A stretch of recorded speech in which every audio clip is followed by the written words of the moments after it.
इस वीडियो में हम पढ़ रहे हैं क्लास 10 के इकोनॉमिक्स का चैप्टर 2। और यह वीडियो नंबर सेकंड इस चैप्टर का नाम है सेक्टर्स ऑफ इंडियन इकोनॉमी। तो इसके पहले मैंने एक वीडियो किया है इस चैप्टर के ऊपर।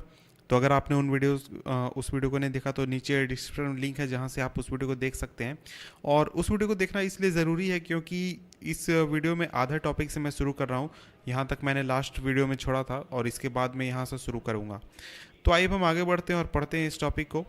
तो देखिए, पिछले वीडियो में हमने लास्ट यहाँ पर एक टॉपिक पढ़ा था कि आखिर किस तरीके से किसी भी प्रोडक्ट का या फिर किसी भी एक्टिविटी का हम वैल्यूएशन करते हैं। तो यहाँ पर हमने देखा था कि जब भी हम किसी एक प्रोडक्ट का या फिर कोई भी प्रोडक्ट का वैल्यूएशन करते हैं ताकि हम पूरी इकोनॉमी को एक तरीके से नाप सके कि हमारी इकोनॉमी कैसी है, कितनी है, तो उसके लिए हम प्रोडक्ट के नंबर्स को काउंट नहीं करते बल्कि उनके रुपीज़ में वैल्यूएशन कितना है इसको काउंट करते हैं। तो उस चीज़ में यहाँ पर आगे कहा जा रहा है कि आपको एक चीज़ ध्यान रखनी है कि ऐसा नहीं कि आप जितनी भी प्रोडक्ट आपने इकोनॉमी में बना रहे हैं या फिर कोई भी सेक्टर में बना रहे हैं तो उसको आप एक तरीके से ऐड करें, उसको आप वैल्यूड करें, उसको आप मापें नहीं। तो यहाँ पर आपको ये ध्यान रखना है कि जो फाइनल गुड्स और फाइनल सर्विसेज हैं उसको ही आपको सिर्फ कैलकुलेट करना है। तो फाइनल गुड और फाइनल सर्विसेज का क्या मतलब हुआ? फाइनल गुड और फाइनल सर्विसेज का मतलब ये हुआ कि देखिए, कॉटन की अगर हम बात करते हैं तो कॉटन प्रोड्यूस हुआ, कॉटन से फिर धागा बनता है, धागा बन गया और धागा से फिर जाकर कपड़ा बनता है जो कि मार्केट में बिकता है। तो अगर कपड़ा आप जाकर खरीदते हैं तो ये आपका फाइनल प्रोडक्ट है। अगर आप जाकर धागा खरीदते हैं मार्केट से तो ये आपका फाइनल प्रोडक्ट है। लेकिन आप अपने घर में सिलाई के लिए धागा खरीदते होंगे तो उस कंडीशन में ये धागा फाइनल प्रोडक्ट है। लेकिन अगर आप कपड़े जाकर खरीदते हैं तो फाइनल प्रोडक्ट ये है कपड़ा। और उस समय में आप अलग से इस धागे का वैल्यूएशन को कैलकुलेट नहीं करेंगे और इस कॉटन के वैल्यूएशन को कैलकुलेट नहीं करेंगे। तो ये होता है क्यों? उसका रीज़न ये है कि आप जब कपड़े का दाम देते हैं तो उस दाम में आपका धागा का भी कीमत होता है इंक्लूडेड, आपके कॉटन का दाम भी इंक्लूडेड होता है। उस पूरे प्रोसेस में जितना भी पैसा खर्च हुआ या फिर लोगों ने जितनी भी प्रॉफिट कमाई वो सभी चीज़ें उस कपड़े के दाम में इंक्लूडेड होती हैं। इस वजह से इसका एक और एग्जाम्पल यहाँ पर दिया गया है कि कोई फार्मर है जो कि वीट बेचता है, वीट प्रोड्यूस करता है और वो 8 रुपये बेचता है, 8 रुपीज़ पर केजी बेचता है। और इससे फिर जाकर वीट फ्लोर बनाया जाता है जो कि 10 रुपये केजी बिकता है। और फिर वो आगे चलकर एक कंपनी खरीदती है जो कि उसका बिस्किट बनाकर 60 रुपये में बेच देती है। तो इस तरीके से जब हम बिस्कुट को वैल्यूएशन करते हैं और उसको ऐड करते हैं एज अ प्रोडक्ट तो उसके बाद हम इसको नहीं नापते हैं और इसको नहीं नापते हैं। इसका रीज़न क्या है? इसका रीज़न ये है कि जब हम बिस्कुट का दाम देते हैं तो बिस्कुट के दाम में आपके इस प्रोसेस का भी वीट से वीट फ्लोर बनाने का भी प्रोसेस इंक्लूडेड होता है, इसका कीमत भी इंक्लूडेड होता है। और उसके पहले जो भी वीट बनाने में जो भी खर्च हुआ या फिर प्रॉफिट हुआ सारा प्रोसेस उसका दाम भी इसमें इंक्लूडेड होता है। तो इस वजह से हम इन सभी तीनों को अलग अलग कैलकुलेट नहीं कर सकते हैं।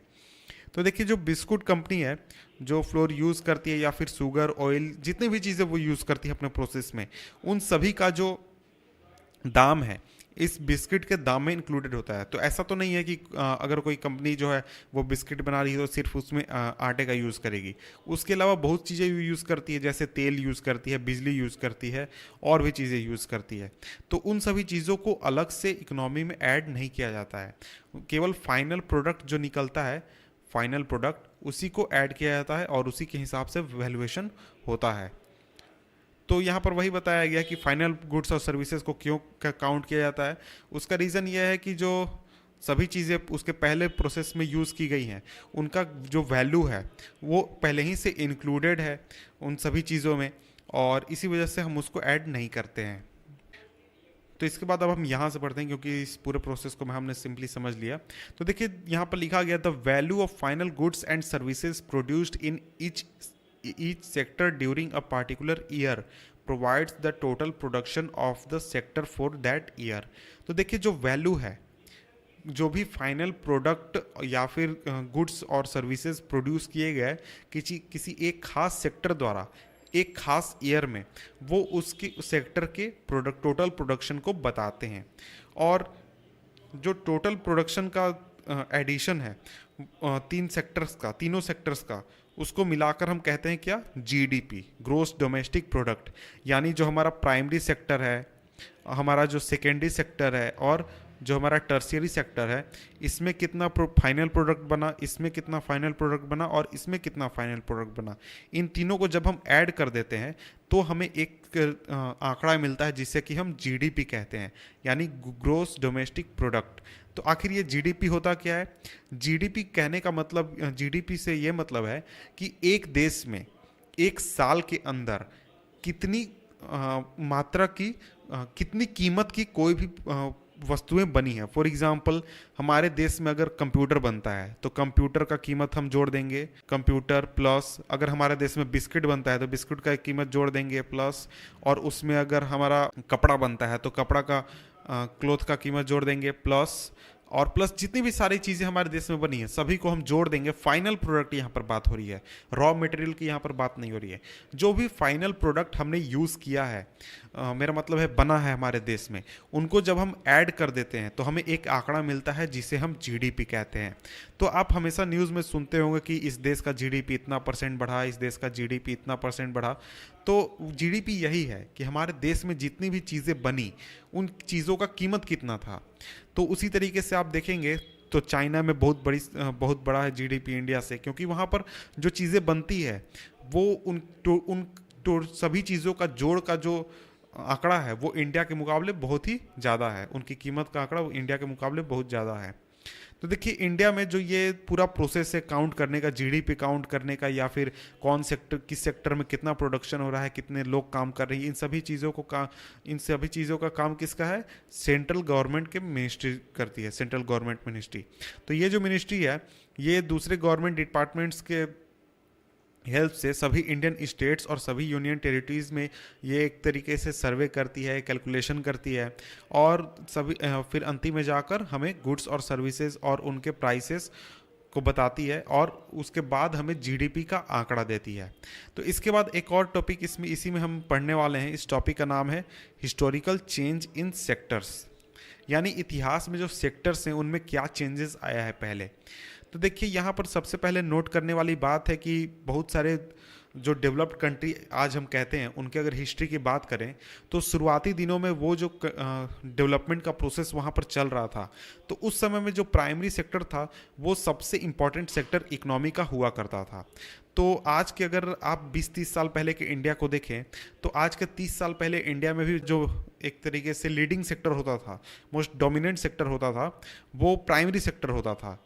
लेकिन आज आप देखेंगे तो आज ऐसा नहीं है। आज हमारा जो सर्विस सेक्टर है वो प्राइमरी सेक्टर से ज़्यादा जीडीपी में कंट्रीब्यूशन करता है। तो इसके बाद बहुत तरह के चेंजेस आए वहाँ के सोसाइटी में, वहाँ के इकोनॉमी में।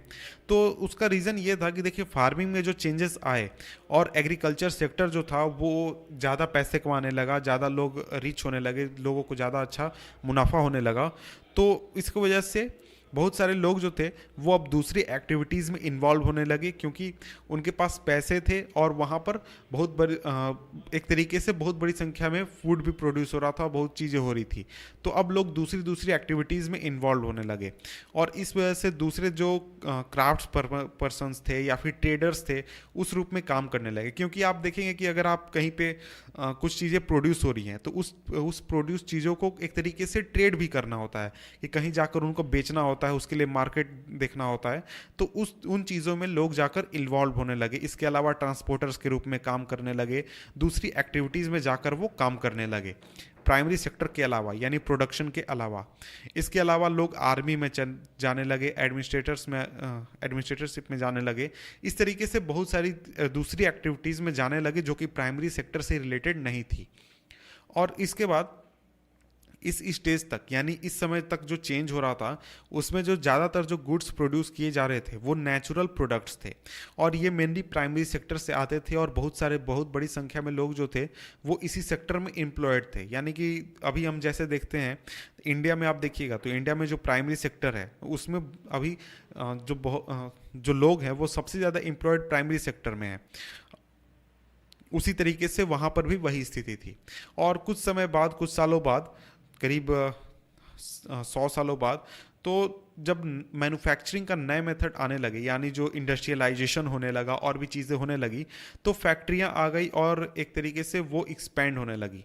तो जो लोग पहले फार्म्स में काम किया करते थे दिहाड़ी मजदूर के रूप में, या फिर हमारे जो लेबर्स के रूप में काम करते हैं, जो लोग पहले फार्म्स में काम करते थे, वो अब वहाँ से शिफ्ट होकर अब बड़ी संख्या में फैक्ट्रीज में काम करने लगे। और जो लोग थे वो फैक्ट्रियों से बने हुए चीज़ों को यूज़ करने लगे सस्ते दामों पर, क्योंकि आप जानते होंगे, अगर आपने हिस्ट्री पढ़ा होगा तो आपने वहाँ पर पढ़ा होगा कि देखिए जब ब्रिटेन में सस्ता प्रोडक्शन होने लगा था, तो लोग सस्ते होने की वजह से ब्रिटेन के चीज़ों को ज़्यादा खरीद रहे थे मुकाबले की इंडिया में जो चीज़ें बन रही थी। जैसे एग्जांपल में आप कपड़ा का व्यापार ले सकते हैं कि इंडिया का एक तरीके से एक समय में डोमिनेंस था कपड़ा के मार्केट में, लेकिन जब ब्रिटेन से सस्ती चीज़ें आने लगी तो लोग उसको ही ज़्यादा खरीदने लगे, चाहे वो इंडिया में हो या फिर वर्ल्ड के दूसरे इलाकों में। तो यही चीज़, इसी चीज़ की यहाँ पर बात की जा रही है। और इसके साथ ही जो हमारा सेकेंडरी सेक्टर था वो धीरे धीरे काफ़ी इंपॉर्टेंट होता गया, और क्योंकि इस सेक्टर में प्रोडक्शन की जो वैल्यूएशन था वो प्राइमरी सेक्टर से ज़्यादा हो गया, और इसमें एम्प्लॉयमेंट भी काफ़ी बड़ी संख्या में जनरेट हुआ और बहुत बड़ी संख्या में लोग इस सेक्टर में काम करने लगे। तो देखिए ओवर टाइम ये जो शिफ्ट हुआ था, इस शिफ्ट में आपने देखा कि किस तरीके से जो प्राइमरी सेक्टर था वो मेन डोमिनेंट सेक्टर से मूव होकर अब हमारा जो सेकेंडरी सेक्टर था वो बन चुका था। लेकिन अगर हम पिछले 100 साल में देखें तो पिछले 100 साल में भी एक और चेंज हुआ है, जिसमें जो हमारा सेकेंडरी सेक्टर का डोमिनेंस कम होकर अब जाकर हमारा जो टर्शियरी सेक्टर है वो ज़्यादा डोमिनेंट हो गया है डेवलप्ड कंट्रीज़ में, और इंडिया में भी बात करें तो इंडिया में टर्शियरी सेक्टर ही डोमिनेंट है। और जो हमारा सर्विस सेक्टर है वो एक तरीके से काफ़ी इंपॉर्टेंट हो चुका है टोटल प्रोडक्शन के मामले में, और ज़्यादातर जो वर्किंग लोग हैं वो इसी सेक्टर में काम करते हैं, और ये एक तरीके का जनरल पैटर्न देखा गया है सभी डेवलप्ड कंट्रीज़ में। इंडिया में तो अभी एम्प्लॉयमेंट उतनी नहीं है, अभी ज़्यादातर लोग प्राइमरी सेक्टर में ही काम करते हैं। और तो यहाँ पर बात आती है कि what is the total production and employment in the 3 sectors in India. आपसे ये सवाल किया जा रहा है। Over the years have there been changes similar to the pattern observed for the developed countries.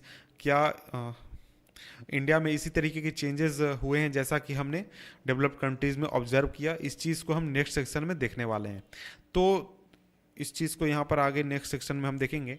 तो देखिए ये जो हमारा टॉपिक है primary secondary tertiary sector in India, इसको हम पढ़ेंगे नेक्स्ट वीडियो में, जिसका लिंक मैंने नीचे डिस्क्रिप्शन में दे दिया है। तो मिलते हैं आपसे हम नेक्स्ट वीडियो में, तब तक के लिए गुड बाय।